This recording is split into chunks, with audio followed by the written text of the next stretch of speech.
हिंदुओं सड़कों पर आ जाओ, कितनी गोलियां मारेगी तुम्हें? गोली मारने का अधिकार मेरा संविधान, मेरा भारतीय संविधान, मेरा कानून नहीं देता। भले ही धारा 144 लगाई हुई है। नुपुर शर्मा को लेकर के पूरी पिछवाड़े में आग लगी हुई है। नुपुर शर्मा का स्टेटमेंट, नुपुर शर्मा का स्टेटमेंट। अरे उसने क्या सही बोला और क्या गलत बोला, ये हमारा भी जानने का अधिकार है। उदयपुर की घटना को सुनने के बाद, उदयपुर की घटना के बाद इमाम कहता है, दिल्ली क्या जामा मस्जिद का इमाम कहता है कि शांति का मजहब है इस्लाम। अबे एक पैर तेरा साला कब्रिस्तान में है, कम से कम लाश के मोमेंट तो सच बोलना सीखो। मरने के बाद ऊपर अल्लाह के पास जाना है तुम्हें, वैसे तो तू जाने वाला है ही नहीं वहां, जिंदगी भर इतने पाप किए हैं तो। लेकिन फिर भी मान लीजिए थोड़ा सा कहीं पुण्य किया होगा तो जाकर के अल्लाह के पास जाने ही वाला है। वो है भी या नहीं वो मुझे भी नहीं पता, तेरे को भी पता नहीं, क्योंकि तेरे को भी इसकी मुहर नहीं लगा सकता कि है ही वास्तविकता में।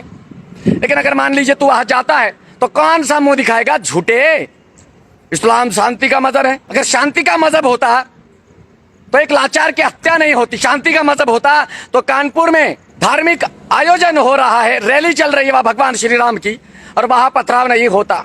कैराना से लोगों को भागना नहीं पड़ता, जम्मू कश्मीर में नरसंहार नहीं होता, पश्चिम बंगाल में रोज कत्लेआम नहीं होता। शांति का मजहब तू क्या समझ के रखा है क्या? तुम जैसे हमको साले तुम हो तो हमें भी वही समझ के रखा है क्या? शांति का मजहब, वो धर्म तुम्हारा शांति वाला है तो फिर हम हिंदू, जितने भी भारतवर्ष में हिंदू, जैन, सिख और बौद्ध रहते हैं, उन सभी को भी मैं यही आदेश दूंगा कि तुम भी यही शांति अपनाओ। अगर इनके नजरों में ये शांति का मजहब है, गले काटना इनके नजरों में शांति है। कल एक शेख का पिल्ला मुझे लिखता है कि तुम्हारी आवाज बेटी बड़ा मजा आ रहा है, अब कैसे चिल्लाओगे? अबे परमात्मा शक्ति दे ही देता है जब हम धर्म के लिए और देश के लिए आवाज उठाते हैं। तो कोई ऐसा एक प्रमाण दे दीजिए तुम्हारे धर्म ग्रंथों में कि तुम्हारे जो पर्व मनाए जाते हैं, ईद हो, मुहर्रम हो, जब ताजिए निकालते हो तो किस बेसिक पर निकालते हो? हम हमारे भगवान श्री राम की जयंती मनाते हैं, इसीलिए मनाते हैं क्योंकि उन्होंने रावण का वध किया था। हम भगवान कृष्ण का जन्मोत्सव इसलिए मनाते हैं क्योंकि उन्होंने कंस का विध्वंस किया था। हम भगवान पार्श्वनाथ का जन्म कल्याणक इसलिए मनाते हैं क्योंकि उन्होंने कमठ का अहंकार तोड़ा था। छत्रपति शिवाजी महाराज की जयंतियां इसलिए मनाते हैं क्योंकि उन्होंने इस्लाम से लड़ाई ली और औरंगजेब को दांतों तले चने चबाए लोहे के। तुम्हारे पास क्या है ऐसा जो तुम घमंड से कह सकते हो कि हमारा ये पर्व, इसलिए ये पर्व हम मनाते हो? कि तुम्हारा कोई एक पर्व बता दो। नुपुर शर्मा को लेकर के पूरी पिछवाड़े में आग लगी हुई है। नुपुर शर्मा का स्टेटमेंट, नुपुर शर्मा का स्टेटमेंट।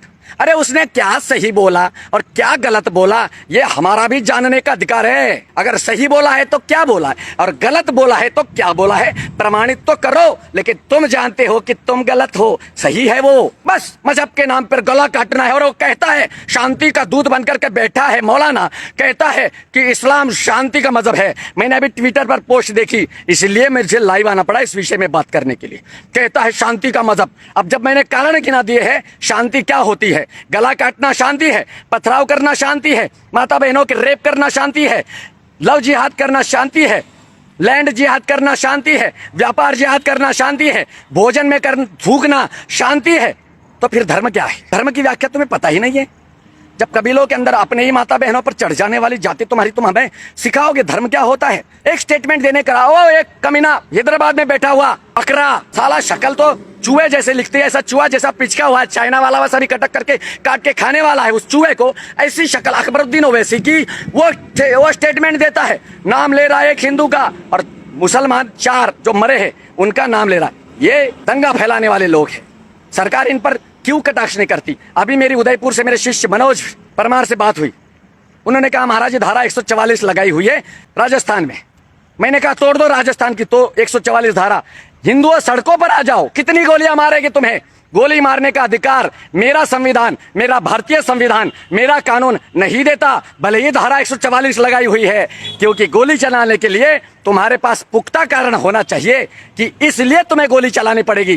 गोली नहीं चला सकती राजस्थान की सरकार हिंदुओं पर धारा 144 के बावजूद भी। मैं सही हूं या गलत? 4 महीने का पिल्लू है बचा हुआ राजस्थान में, टिमटिमा रहा है और चाहते कि राजस्थान में ज्यादा से ज्यादा नरसंहार हो हिंदुओं का।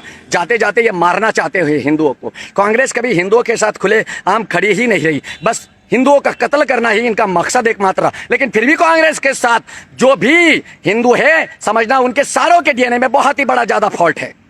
क्योंकि जो हमारा नरसंहार करते हैं, तुम्हारी माता बहनों के बलात्कारियों के साथ खुलेआम खुले मंच पर खड़े रहते हैं, जो अग्निवीर का समर्थन करने वाला, एक छोटा सा भाषण देने वाला 1 मिनट का, उस लड़के को दौड़ा दौड़ा करके मारा जाता है उदयपुर में, ये तुम्हारी कांग्रेस है। और ऐसे कांग्रेस के साथ, ऐसे आम आदमी पार्टी के साथ, ऐसे टीएमसी के साथ, ऐसी मरी हुई शिवसेना के साथ, ऐसे राष्ट्रवादी कांग्रेस के साथ, मरने वाला शरद पवार है एक तरफ से लूला लंगड़ा, उसके साथ अगर तुम हिंदू खड़े हो, समझना तुम्हारा डीएनए में बहुत बड़ा फॉल्ट है। बताने की जरूरत नहीं, चेक करने की भी जरूरत नहीं है कि जाकर के तुम लैबोरेटरी में चेक करो अपना ब्लड में कुछ कौन से गुण है, कौन से अवगुण है, जरूरत नहीं पड़ेगी अगर तुम इनके साथ खुलेआम खड़े हो तो। शरद पवार इतना डर गया, एक लड़के ने स्टेटमेंट क्या दिया शरद पवार के लिए, 3 महीने से वो लड़का जेल में डाल दिया। ये ऐसी सरकार थी तुम्हारी महाराष्ट्र की मुगलिया सरकार, मुगलिया सल्तनत जो महाराष्ट्र में थी। और कल उद्धव ठाकरे को आज होने वाले टेस्ट से पहले ही दे देना पड़ा इस्तीफा। ये है तुम्हारी सरकार,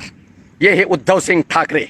जादियो ये द्वार है मेरा, औकात है तो कभी सामने आकर के दिखाओ। पीछे क्या चिल्लाते हो रोज रात्रि को फोन करके कि तेरे, और ये हरामी वीडियो कॉल तो जरूर करेंगे लेकिन अपनी मनहूस शक्ल नहीं दिखाएंगे, हम तो दिखाते हैं। उन्होंने कहा कि मदरसाओं में वो स्टडी की जाती है, मदरसाओं में वो पढ़ाया जाता है, धार्मिक उन्माद वहां पर सिखाया जाता है, वहां पर ही धर्म के नाम पर, अल्लाह के नाम पर गले काटना सिखाया जाता है, पढ़ाया जाता है मदरसाओं में। जब सरकार को यह पता है तो मदरसाओं को बैन क्यों नहीं किया जाता है हिंदुस्तान में? जब आसाम बैन कर सकता है मदरसाओं को तो हिंदुस्तान की सरकार, गुजरात, महाराष्ट्र, राजस्थान, मध्य प्रदेश, उत्तर प्रदेश क्यों नहीं बैन किया जा सकता है? भाई किस चीज से डरते हो तुम, जबकि तुम्हें यह पता है कि इनका अनपढ़ से अनपढ़ और पढ़े से पढ़ा लिखा आदमी अपना एक वोट भाजपा के झोले में नहीं डालता। लेकिन तुम सबका साथ, सबका विकास और हिंदुओं का विनाश।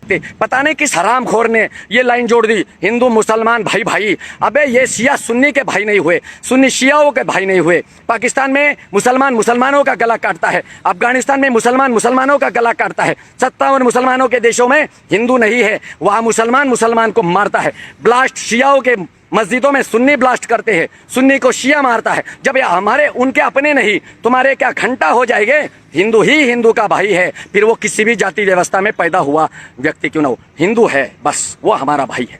मैं तो नहीं स्वीकार करता, क्योंकि हिंदू कभी गाय का मांस नहीं खाता, गाय का दूध पीता है। और वो गाय जिसे वो पालता है, जिसका वो दूध पीता है, मरने के बाद उसको ससम्मान जमीन में गाड़ता है, दफनाता है, उसके अंतिम क्रियाक्रम करता है, जिस प्रकार एक इंसान का किया जाता है, परिवार के सदस्य का किया जाता है। और ये लोग तो गोमाता को खाते हैं, तो वो हमारा भाई कैसे हो गया? भाई अगर हिंदू मुसलमान भाई भाई है तो प्रमाणित करो, कैसे भाई? अगर भाई भाई है तो हिंदू तुम भी गाय का मांस खाना शुरू कर दो, तुम भी अपने ही सगी बहनों का और माताओं का टनाटन टपाटप शुरू कर दो। अगर तुम मानते हो तुम्हारा भाई है वो, तो सूर्य सागर के पास अगर आए ना, माँ की रक्त की सौगंध, मैं मार डालूंगा उनको और पता भी नहीं होने दूंगा कि किसको मार डाला मैंने। और अगर पता हो गया तो सरकार मेरा विरोध नहीं कर सकती, कानून मेरा विरोध नहीं कर सकता, कोई भी व्यक्ति मेरा विरोध नहीं कर सकता, क्योंकि मैं उस समय अपनी जान बचाने का पूर्ण अधिकार रखता हूं। मैं उसे ही मार डालूंगा जो उस अभिलाषा से मेरे पास आएगा। बस तब सरकार का फिर दायित्व बनता है, जो व्यक्ति धर्म के लिए लड़ते हैं उनके साथ वो खड़े हो जाए। किस तरीके से खड़े होगे वो तुम्हारा तुम जानो। भारतीय जनता पार्टी को भी मैं यही कहूंगा, सबका साथ सबका विकास बहुत हो गया। तुम्हारे सबका विकास के कारण हिंदू मारे जा रहे हैं राजस्थान में, तुम्हारे सबके विकास के नाम पर बंगाल में आए दिन हत्याएं हो रही है। तुम्हारे सबका साथ सबका विकास के कारण महाराष्ट्र असंतोष में है। तुम्हारे सबका साथ सबका विकास के कारण उत्तर प्रदेश में भी कोई उतनी शांति नहीं है। वो तो बाबा योगी आदित्यनाथ की मेहरबानी कि वहां पर फिलहाल शांति है। जब तक तुम डंडा नहीं चलाओगे, जब तक तुम अपनी ताकत नहीं दिखाओगे, तब तक तुम सत्ताधीश नहीं कहलाए जाओगे। तुम्हें हिटलर कहा जाता है, कांग्रेसी नेता तुम्हें कहते हैं कि हिटलर की मौत मरेगा तू, तो हिटलर बनने में क्या हर्ज है? अगर तुम चोर नहीं हो और तुम्हें चोर कहा जाता है तो चोरी कर लो। अगर तुमने खून नहीं किया है लेकिन तुम्हें खूनी कहा जाता है तो कर दो। और तुम्हें हिटलर कहा जाता है जबकि तुम हिटलर नहीं, तुम एक उत्कृष्ट सन्यासी हो, सूर्य सागर से करोड़ों गुना बेहतर हो। हमारे माननीय प्रधानमंत्री नरेंद्र मोदी साहब, तो कुछ क्षण के लिए सही हिटलर बन जाओ। ये संसार तुम्हारे पैरों का रज अपने मस्तिष्क पर धारण करके रखेगा। चुनाव में प्रचार करने की जरूरत ही नहीं तुम्हें। ऐसी ही सरकार हमारी बनी रहेगी।